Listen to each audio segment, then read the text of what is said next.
नमस्कार बच्चों, आप सभी का स्वागत है। आज की इस वीडियो में हम पढ़ेंगे बस की यात्रा कार्यपत्रक नंबर 7। इसमें आपने पीछे पढ़ा कि किसी तरह से जो लेखक हैं और जो उनके मित्र हैं वे सभी बस में बैठ जाते हैं। उन्हें तो पहले विश्वास नहीं होता कि यह बस चलेगी, लेकिन अंततः जब वो बैठते हैं और बस सचमुच में स्टार्ट हो जाती है, उन्हें बड़ा आश्चर्य होता है। उसके पहले हमने देखा कि जब वो लोग बस में बैठते हैं तो उन्हें ऐसा लगता है जैसे जो अन्य लोग वहाँ हों उनको अंतिम विदाई देने आए हों, इस प्रकार का उन्हें महसूस होता है। तो आगे ये बैठते हैं बस में और क्या होता है देखिए, यहाँ पर इंजन सचमुच स्टार्ट हो गया, यानी सचमुच में इंजन चालू हो गया। उन्हें विश्वास नहीं था, ऐसा जैसे सारी बस ही इंजन है और हम इंजन के भीतर बैठे हैं। यानी जब स्टार्ट हुई, ड्राइवर ने बस को चालू किया तो उन्हें लगा कि जैसे वे बस में नहीं, खुद बस के अंदर बैठे हुए हों। ऐसा इसलिए क्योंकि बस स्टार्ट होते ही जिस प्रकार से इंजन हिलता है उसी प्रकार से पूरी बस जो है कि हिलने लगी, झंझनाने लगी। तो उन्हें लगा कि जैसे वो बस में ना बैठ करके इंजन में बैठे हों। कांच बहुत कम बचे थे, जो बचे थे उनसे हमें बचना था। यानी वो कभी भी कांच गिर सकते थे, बस इतनी हिल रही थी। हम फौरन खिड़की से दूर सरक गए, यानी अपने बचाव के लिए दूर सरक गए। इंजन चल रहा था, हमें लग रहा था कि हमारी सीट के नीचे इंजन है। बस सचमुच चल पड़ी और एक आश्चर्य की बात उन्हें क्या हुई, उन्हें विश्वास नहीं था कि चलो भाई चलती होगी या स्टार्ट होगी, ऐसा विश्वास नहीं। लेकिन पहले क्या था, स्टार्ट हो गई। एक आश्चर्य। अगला, उन्हें लगा चलेगी नहीं, लेकिन चल भी पड़ी।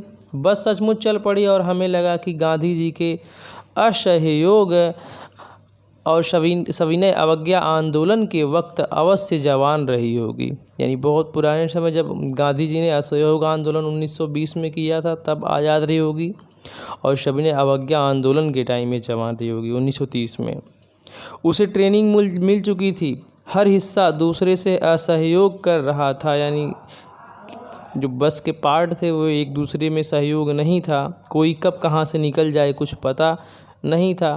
पूरी बस सविनय अवज्ञा आंदोलन के दौर से गुजर रही थी। यानी वह बस चाह रही थी कि ये जो हिस्सेदार लोग हैं और मतलब बस के जो मालिक हैं, जो यात्री हैं, उसे स्वतंत्र कर दें, यानी उस पर यात्रा ना करें। अभी मैं आपको जब क्वेश्चन कराऊंगा तो सविनय अवज्ञा और सहयोग के बारे में बताऊंगा।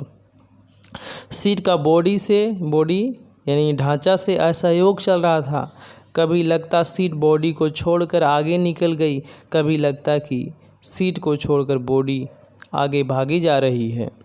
8-10 मील चलने पर सारे भेदभाव मिट गए। यह समझ में नहीं आता था कि सीट पर हम बैठे हैं या सीट हम पर बैठी है। यानी जब 8-10 मील की दूरी उसने तय की तो जो सीट वगैरह थी सारी उखड़ गई। उनके लेखक या उनके मित्र जो भी यात्रा कर रहे थे उनके ऊपर सीटें आ गई। तो कह रहे हैं लेखक, यह समझ में नहीं आता था कि सीट पर हम बैठे हैं या सीट हम पर बैठी है। यहाँ शब्दार्थ देखें, सविनय अवज्ञा आंदोलन दिया गया है। यहाँ पर गांधी द्वारा चलाया गया 1930 का आंदोलन है। ट्रेनिंग यानी सीख, प्रशिक्षण होता है। दौर, जमाना, असहयोग, साथ न देना, भेदभाव या अंतर है।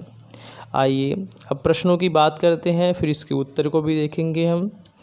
दिया गया है कि अब गद्यांश के आधार पर निम्नलिखित प्रश्नों के उत्तर दीजिए। पहला प्रश्न है, ऐसा जैसे सारी बस ही इंजन है और हम इंजन के भीतर बैठे हैं, लेखक को ऐसा क्यों लगा? यहाँ पर देखिए उत्तर एक, ऐसा जैसे सारी बस ही इंजन है और हम इंजन के भीतर बैठे हैं, लेखक को ऐसा इसलिए लगा क्योंकि जब बस चालक ने इंजन स्टार्ट किया तो पूरी बस इंजन की तरह झंझनाने लगी है। निकाल दीजिएगा तरह के बाद जो है, झंझनाने लगी। लेखक को ऐसा महसूस हुआ कि मानो यहाँ पर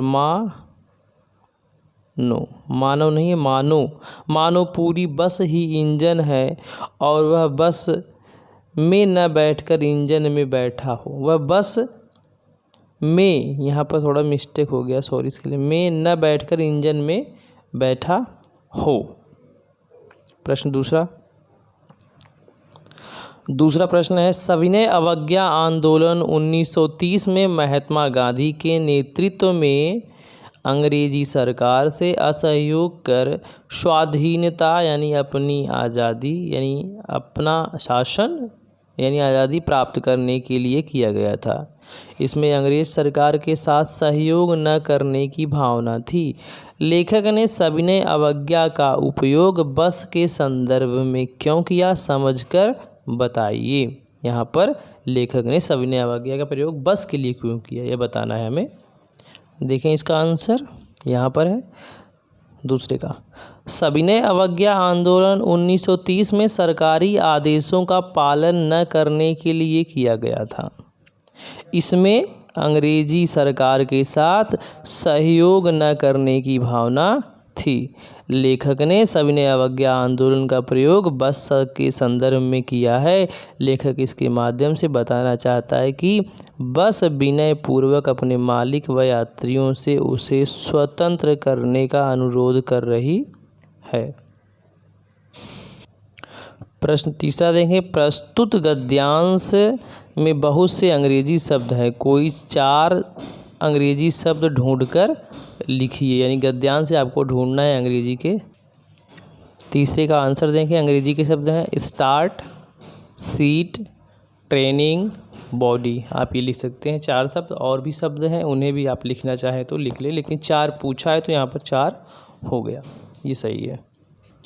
प्रश्न 4 देखें, गतिविधि से है, असहयोग आंदोलन व सविनय अवज्ञा आंदोलन के बारे में जानकारी एकत्रित करके लिखिए। इस गतिविधि में आप अपनी इतिहास की पुस्तक व अपने बड़ों की सहायता ले सकते हैं। आइए देखते हैं इसका आंसर।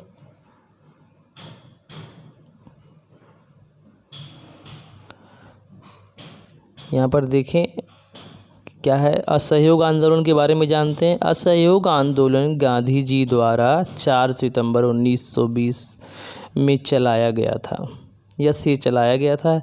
इस आंदोलन में लोगों से आग्रह किया गया कि वह अंग्रेज सरकार के साथ बिल्कुल भी सहयोग ना करें। इसके फलस्वरूप विद्यार्थियों ने सरकारी स्कूलों और कॉलेजों में जाना छोड़ दिया, वकीलों ने अदालत जाना छोड़ दिया और श्रमिक हड़ताल पर चले गए। इससे अंग्रेजी राज की नींव हिल गई। सविनय अवज्ञा आंदोलन देखते हैं। इस आंदोलन की शुरुआत 6 अप्रैल 1930 को गांधी जी के नेतृत्व में हुई। आंदोलन का मुख्य उद्देश्य अंग्रेजी सरकार द्वारा बनाए गए कानूनों को तोड़ना और उनकी बातों की अवहेलना करना था। यहाँ पर पूर्ण विराम। ये आपका आज की वर्कशीट आपकी यहाँ पर समाप्त होती है। यदि आपको पसंद आए तो प्लीज़ लाइक कर लें और चैनल सब्सक्राइब करें। Thank you, bye. मिलते हैं आपकी अगली हिंदी की जो भी वीडियो आएगी उसमें। Thank you.